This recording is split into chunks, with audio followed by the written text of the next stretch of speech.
Communities in Victoria, New South Wales and Queensland are cleaning up after major weather events today and over the weekend. People in Melbourne are being told to prepare for more heavy rain after a deluge hit the city's east, bringing flash floods and large hailstones. In central western New South Wales, a huge dust storm has swept through several towns and parts of Queensland have also been drenched. For more on this, we have Jennifer Browning in Dubbo, George Roberts is in Brisbane and Amelia Terzon joins us from Melbourne. Amelia, to you first. What has been the impact of the wild weather? Well, so far there's been 1,500 call-outs in the last 24 hours due to this wild weather. The majority of those call-outs have been here in Melbourne, where we saw hailstones hitting some parts of the city yesterday. Some of those hailstones were so big they were the size of 20-cent coins, and we had these staggering images of hail layering people's backyards so thick that it looked like snow. Apart from that hail, there's also been a significant amount of downed trees across Melbourne's east. More than 100 of those call-outs to the SES were for downed trees, and areas like Balwyn and Templestowe, some streets there have been left without power. So as well as those call-outs, there's also been a lot of rain for some areas. So Melbourne overall got 26 millimetres last night, but while that weather has been very wild, it was also very patchy. So some areas like the east of Melbourne got those hailstones, where other parts barely got a bit of rain. So very patchy weather here, and definitely a lot of damage and a lot of cleanup still happening today. Are there likely to be more storms today?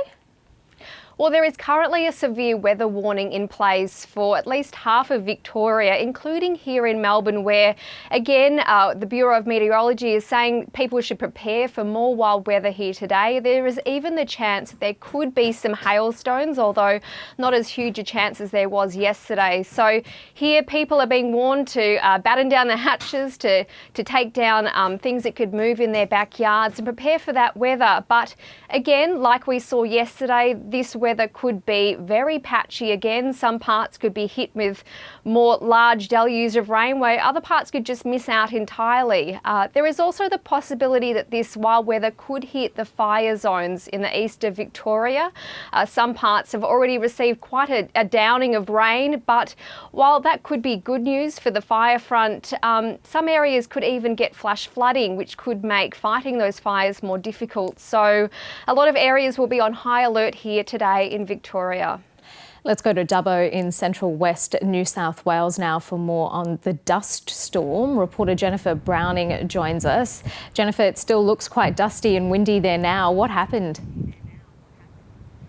Yes, Karina, as you can see behind me, the wind and the dust certainly hasn't gone away. About 6 o'clock last night, this epic dust storm, apocalyptic you could say, began to roll in from Broken Hill to Nyngan, Warren and Dubbo and Parkes. These towns were blanketed in thick dust, and it was quite a sight to behold. We've seen a lot of vision of the dust storm rolling in, spectacular and horrendous at the same time. It quickly turned day to night, and for many people in this community who were praying and hoping for the forecast of rain, unfortunately, it arrived in the form of a dust storm, leaving people's houses completely coated in dust. If you'd cleaned on the weekend, you could draw on your kitchen bench this morning.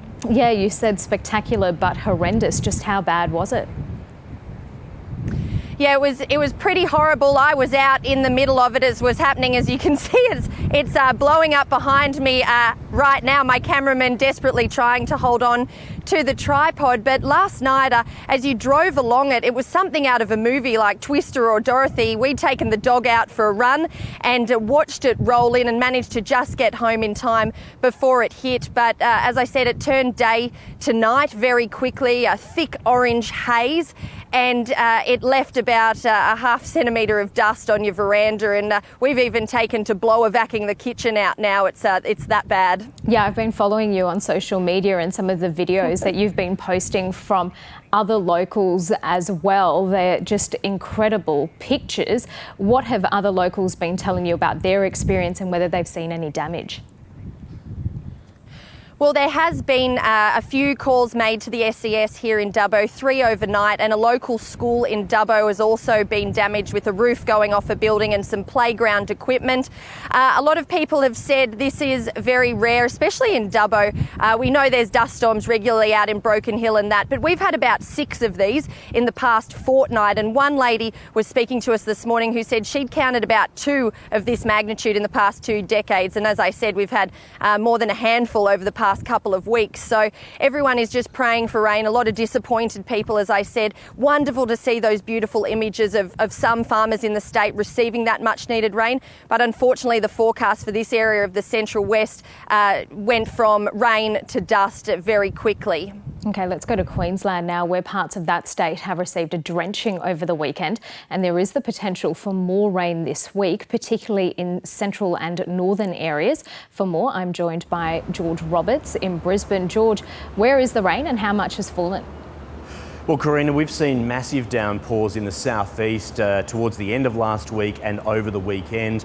The highest recorded downpours were around the Gold Coast, where they received about 300 mils or 300 millimetres in about 24 hours. So that's quite a drenching. But certainly some of the fire grounds have also received some rainfall, and some areas which have been, drought ravaged for years and have been the subject of bushfires over the past few months have received some rainfall. So there has been some rejoicing, but unfortunately it has done very little in terms of ending the drought. So the drought has not broken because of these rains, and some of the regions that needed it most received very little. So areas of the Scenic Rim are still pretty much bone dry, even though they received about 35 mils on Friday and about 5 mils for about 3 days before that. So there still is a drought. There still are water restrictions in place around the state,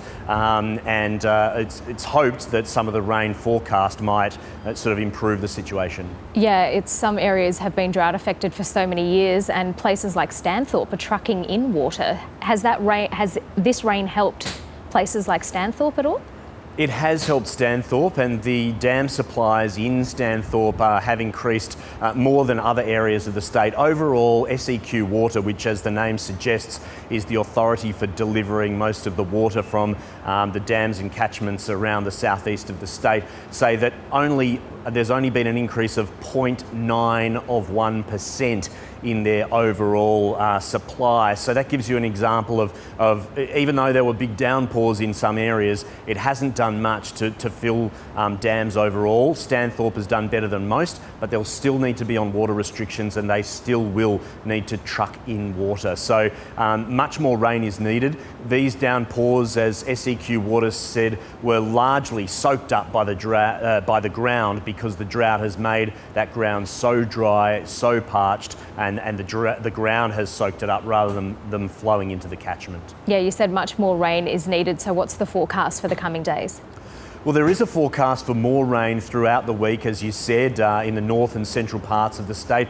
But there's also a heat wave expected here in Brisbane.